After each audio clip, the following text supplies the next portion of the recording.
We have already discussed how the British was able to assert control over the local kingdom. For example, they have taken down Mysore, even Marathas were also down. So now another major empire where the Britishers had eye was a Sikh empire in Punjab. Okay, so we'll discuss what is actually the location, what is actually the strategic importance of this Punjab and all. So there also they fought a series of wars known as a Anglo-Sikh wars. It was from 1845 to 1849. They fought a series of wars. Okay. Alright, so regarding the location of Punjab, Punjab is located in the northwestern part of the present India. Okay, present India means earlier Pakistan will also be there. Okay, so it is in the northwestern part and it is actually encompassing the region around three major rivers. One is the Satluj River. One is the Satluj River. This is very important. It's very strategic location. Satluj River. Another one is the Bias River, and another one is the Ravi River. Okay, so these are the three areas. Even the name Punjab was also derived from the area between these rivers only. Okay, so regarding this, the administration of this Punjab, earlier Punjab was fragmented region. So various factions were ruling, having control over this area. For example, the Mughals were controlling some of the area, Afghans were controlling, later the Sikhs were also controlling these areas. So what happened in 18th century? In the 18th century, what happened was like Punjab was largely controlled by the Afghan rulers. So at that time, only one person is coming, that is Maharaja Ranjit Singh. Okay, so Maharaja Ranjit Singh is coming during this period only. So what Ranjit Singh did is like he united all this area. It was not a Sikh missiles. Okay, so he united all these areas and he created the Sikh Empire in the year 1799. Okay, in the year 1799, he consolidated much of this northern India and the present day Pakistan also. He consolidated. He created the Sikh Empire.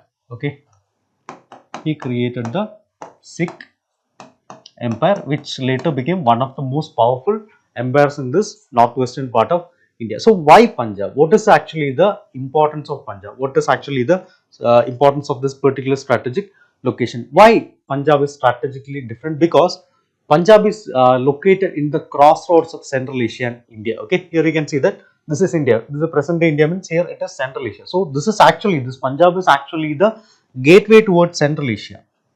Okay, so this is actually the gateway to Central Asia. Okay, so why it is known as gateway to Central Asia? Because even if you take the earlier history also, you can see that most of the invasions which happened in this India, so these invaders came through these areas only, Khyber Pass, all these areas only, like Mughals or maybe the other Delhi Sultanates. So all of these people came through this area, and this is also very much crucial for controlling the trade routes and also defending against a invasion. So if you have the hold of this particular area, you can ensure that you are defending this entire Indian subcontinent itself. Okay, so proximity towards the northwestern frontier. So this was important for both the Britishers as well as the local powers. Okay, Britishers even viewed Punjab as a buffer against the invasions, especially from the Central Asia and the Afghanistan region. But what happened was like in 1839, Ranjit Singh, Maharaja Ranjit Singh, the most powerful ruler of Sikh Empire, or maybe the person who has created the Sikh Empire, he died in 1839. Okay, so what happened to the Sikh Empire is like most of the empires, this Sikh Empire also had some weak successes, and again that later to this internal division. We have already seen like what happened to Maratha Empire. Again, Maratha Empire also same thing only happened. Weak successes were there. Even they had internal divisions, in fighting was there, and that destabilized the empire. So that made it vulnerable to the British invention. Okay, again the Marathas also, we can see that it was the same case only. Okay, the once the empire became weak, the British intervened and they slowly captured it. Okay, so this East India Company capitalized on this instability and aiming for the military, both military as well as a diplomatic control. And here you can see that the Satluj River, earlier also I mentioned, the Satluj River is a very important strategic location. So this is actually the boundary between the British controlled territories and the Sikh Empire. So this became a key strategic point of the conflict between both the Sikh as well as the British Empire. Okay, so what happened and what led to the first Anglo-Sikh war, that we will see. So in 1845,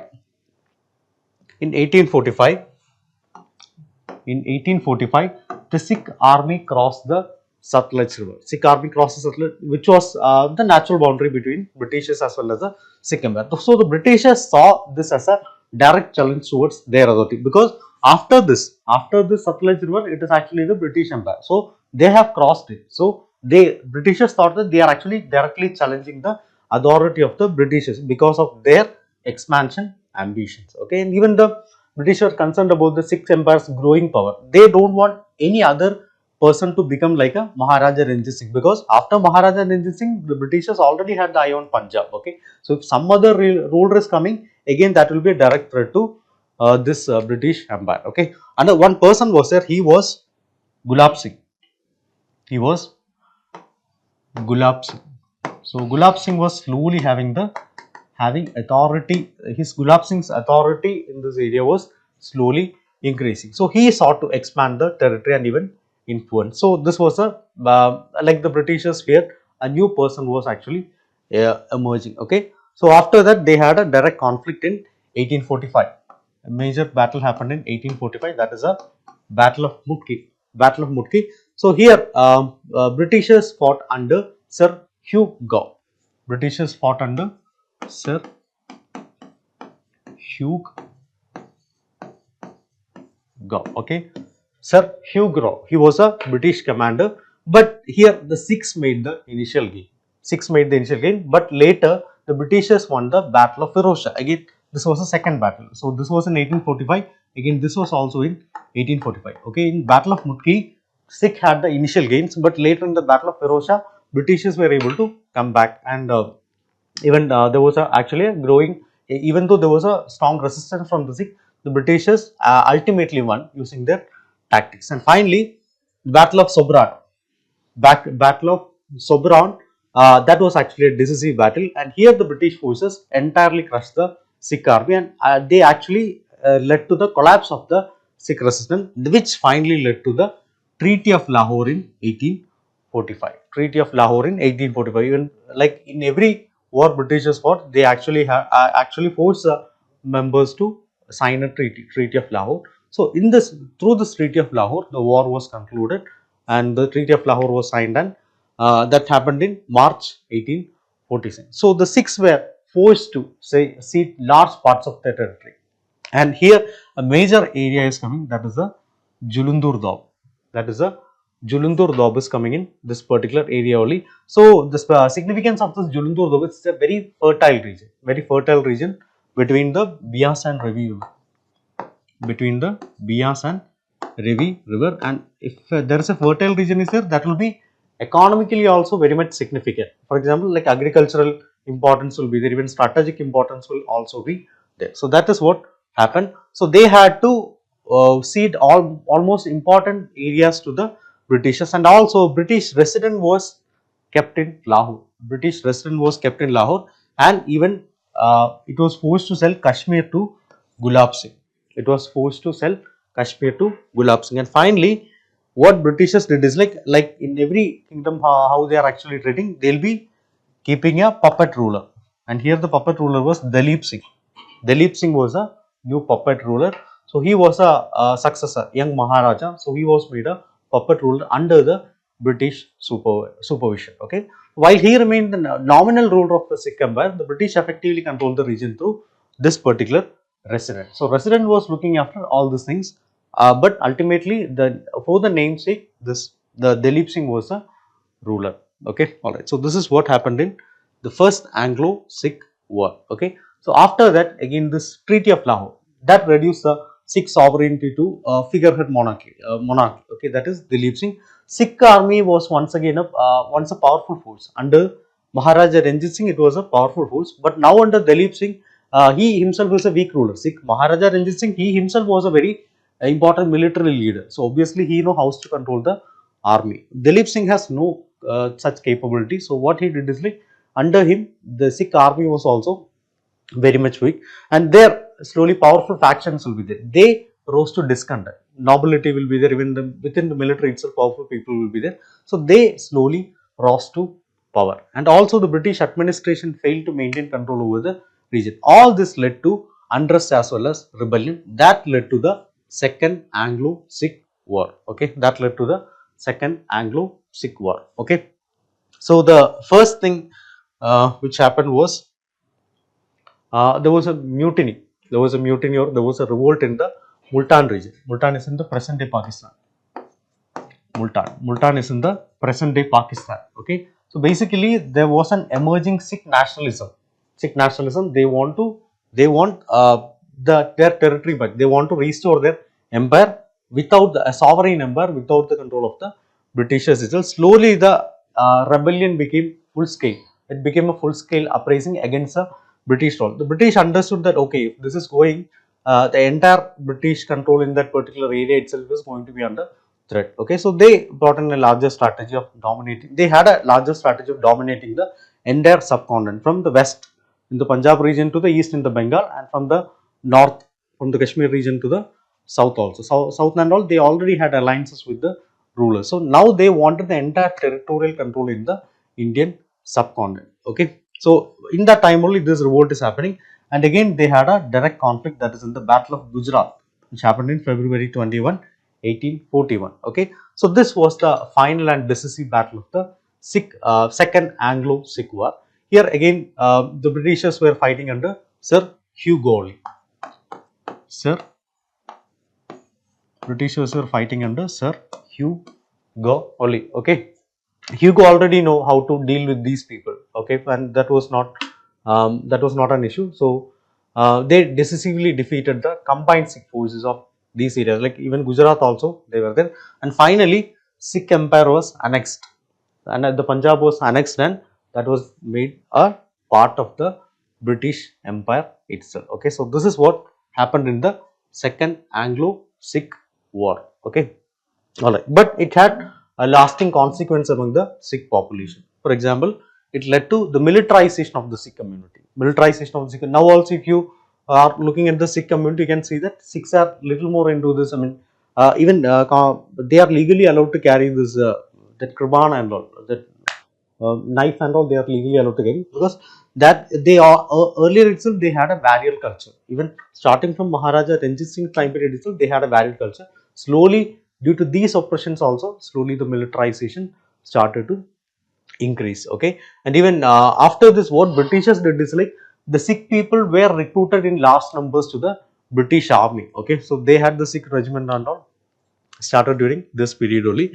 So again, another important thing which happened was like the Sikh aristocracy, the nobles. You know, right? The second battle was fought from the by the nobles only. Nobles, the powerful positions in the military only. So they were also displaced due to this particular incident, Second Anglo War. Okay, and again in economical front also many important things happened. The traditional systems of trade and agriculture were altered. Many of the territories, Julundar Doba and all, so they had a very important significance, economic agricultural significance was there.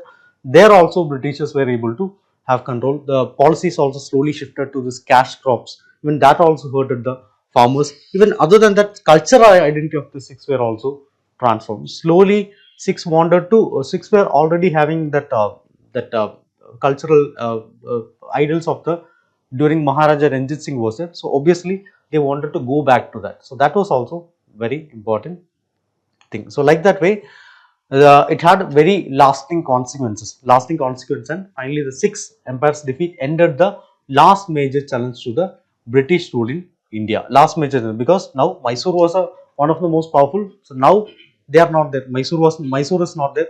After that, it was Marathas. So Mysore, they got control of the southern part of India through Mysore, annexation of Mysore. Western part, central part, they got through the annexation of this Maratha Empire. Eastern part, Gujarat, Bengal, they already have the control in this Bengal region. So now it is a northwestern part, one of the most strategic areas which is having connections with the, it's even called as a gateway of the Central Asia. So that area also now they have control. Even the south also, Madras, they have control. Even this southern part towards Kerala, Travancore, they had control. So now it led to the British East India Company having control over the almost all parts of the Indian subcontinent. Okay, all right. So British has already brought in something known as a Subsidiary Alliance. Subsidiary Alliance, that was to that require Indian rulers to maintain British troops in their territory and even pay for them. So that led to more British control over the defense as well as diplomacy of that particular region. But here they were not annexing. There was a provision to annex. Why? Because if they are not paying the money, They are not paying the money, obviously they can annex. So other than that, no direct annexation was there. Okay, so now they have brought in a new policy that is known as a doctrine of lapse. Okay, so this is known as a new policy, is known as a doctrine of lapse. So this was introduced by Lord Dalhousie. This was introduced by Lord Dalhousie. So he was the Governor General of India from 1848 to 1856. He was a Governor General. So he wanted to expand this territorial control. So now through subsidiary alliance as well as other policies itself, British have control over the almost the entire Indian subcontinent. So now small other kingdoms were there. Now they wanted to annex that also through they were not able to control that through the subsidiary alliance. So they have changed the policy. They have changed the policy. So this policy was designed to annex the princely state under the directly annex the princely state under British rule, so that their territorial holdings will be increased. But here one important thing is that direct military conquest was not there. It is not like they are going for war and annexing. They will be having some policy, like if this conditions are not met, then you will be part of a British territory. Okay, all right. So how this policy work was like, the annexation of princely state will be happening if they are not having a direct male here. Okay, there is no natural male successor, then this territory could be annexed by the Britishers. So regardless of the traditional Indian practice was like, if they are not having a direct male hair, then what they can do is they can adopt male hair, can be adopted and he can be made the king. But that was not possible here. If they are not having a natural hair, means they will be able to annex this particular territory. Okay, so this should be a natural hair. This should be a natural hair. Okay, so this is the policy which was brought by the Britishers. Okay, and the justification the Britishers gave was very important, that is to restore the order. Okay, so if no direct male hair is there, then they are saying that the order is not gone. So they want to restore the order, and also they want to ensure that good governance will be there. Only Britishers, if not the natural hair, only Britishers will be able to give good governance. So that was the justification which Britishers were giving, okay, to give a better administration, stability compared to the local ruler. So this was widely calculated. This was widely calculated as a move to control the British power. Now they just randomly want to give a justification. Everyone knows what is their motive. Okay, that is it. So this doctrine was seen as to many as a pretext for furthering the British control and even diminishing the sovereignty of Indian states. Okay, so like that way they have annexed a lot of areas. In 1848, they have annexed Satara. They have annexed Satara. So Satara is actually the first state. I mean, this is actually very important prelims fact. So Satara is actually the first state to be annexed. Satara is actually the first state to be annexed under this particular condition. Okay, so this set up precedent for further annexation. 1853, Jhansi was annexed. Okay, so here Rani Lakshmi Bai, Jhansi Rani or Rani Lakshmi Bai. So Rani Lakshmi Bai was not having a natural hair. Lakshmi Bai was not having a natural hair, but she adopted a son to claim to the throne. But the British said that no, that is not possible. So they annexed the Jhansi. So that also sparked widespread discontent among these people. 1854, Nagpur was annexed. 1854, Nagpur was annexed. Again, here also the death of the ruler without a direct male hair was there. So like that way it was annexed. 1856, Audh was annexed. Audh or Awadh. 1856, Audh or Awadh was annexed in 1856. So this led to the displacement of its ruler, that was Nawab Wajid Ali. Nawab Wajid Ali.